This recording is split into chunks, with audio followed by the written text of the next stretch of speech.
चाहे जो मजबूरी हो, नित्य सामायिक जरूरी हो। जय जिनेन्द्र मित्रों, यह सामायिक सूत्र का 5वां पाठ है। इससे पहले हमने नवकार सूत्र, तिकुत्तों, अरिहंतों और इच्छा कारणम के पाठ का उच्चारण किया था। अब यहाँ पर हम सामायिक सूत्र के 5वें पाठ उत्तरीकरण सूत्र का उच्चारण करेंगे।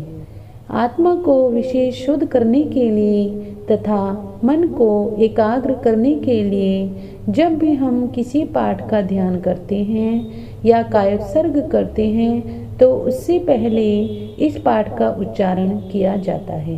कायोत्सर्ग में शरीर को बिल्कुल स्थिर रखा जाता है, पर फिर भी कुछ क्रियाएं ऐसी होती हैं कि स्वभावतः शरीर में होती रहती हैं। तो इस पाठ में उन्हीं क्रियाओं का आगार बताया गया है कि इन आगारों से मेरा कायोत्सर्ग भग्न ना हो, खंडित ना हो, अर्थात मेरे ध्यान में कोई दोष ना लगे। तो आइए इस पाठ का उच्चारण करते हैं। तस् उत्तरी कर्णेणम पाय चित्त कर्णेणम विसोही कर्णेणम विसल्ली कर्णेणम पावाणम कम्माणम निघायन नठाए ठामी काउ सगम अन्नथ ऊससीणम निससीणम खासीणम छीयेणम जंभाईएणम उड्डूएणम वाईनिसगेणम भमलिये पित्तमुच्छाये सुहुमेहिम अंगसंचालेहिम सुहुमेहिम खेल संचालेहिम सुहुमेहिम डिठ्ठी संचालेहिम एव माई एहिम आगारेहिम अभगो एविराहियो हुज में काउ सगो जाव अरिहंताणम भगवंताणम नमुक्कारेणम नेपारिमी ताव कायम ठाणेनम मौनेनम झाणेनम अपाणम वो सीरामी। आइए अब इस पाठ का अर्थ देखते हैं। तस् उत्तरी कर्णेनम, उस दूषित आत्मा की उत्कृष्टता के लिए, पाई चित कर्णेनम, प्रायश्चित करने के लिए, विसोही कर्णेनम, विशुद्धि करने के लिए, विसल्ली कर्णेणम, शल्य रहित करने के लिए, पावाणम कम्माणम, पाप कर्मों का निघाय नठाए नाश करने के लिए, ठामी काव सगम, कायोत्सर्ग करता हूँ।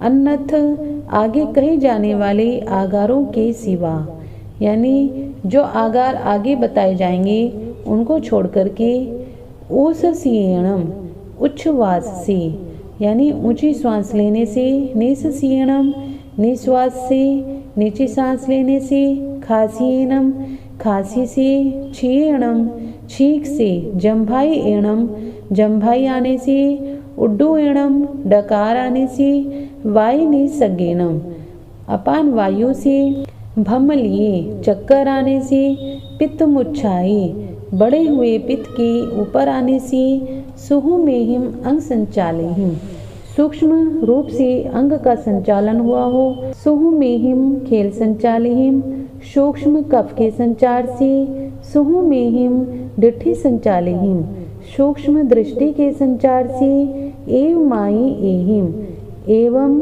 आदि आगारेहिम, आगारों से, अभग्गो, ए भग्न, ए विराहियो, विराधना रहित, हुज में काउ सगो, मेरा कायोत्सर्ग हुआ हो। यानी ये जो आगार बताए गए हैं इनका आगार लिया गया है काउ सगो, कायोत्सर्ग जाव अरिहंताणम, जब तक अरिहंत भगवंताणम, भगवान को, जब तक अरिहंत भगवान को नमुक्कारेणम, नमस्कार करके, न पारेमी, कायोत्सर्ग को न पार लूं, ताव कायम, तब तक शरीर को, ठाणेनम, स्थिर रहकर, मौनेनम, मौन रहकर, झाणेनम, ध्यान में रहकर, अपाणम, अपने को, वो सिरामी, वो सराता हूँ, यानी पाप कर्मों से अलग करता हूँ। इस प्रकार से कायोत्सर्ग में जो ये क्रियाएं अपने आप से स्वतः शरीर में होती रहती हैं, इनका आगार रख के अपने शरीर को ध्यान में बिल्कुल स्थिर रखा जाता है। तो ध्यान से पहले इस पाठ को इसलिए पढ़ा जाता है कि ताकि ये जो ध्यान के अंदर ये स्वतः चलने वाली क्रियाएं हैं उनसे हमारा ध्यान भग्न ना हो। इस प्रकार से यह कायोत्सर्ग शुद्धि का पाठ था। जय जिनेंद्र।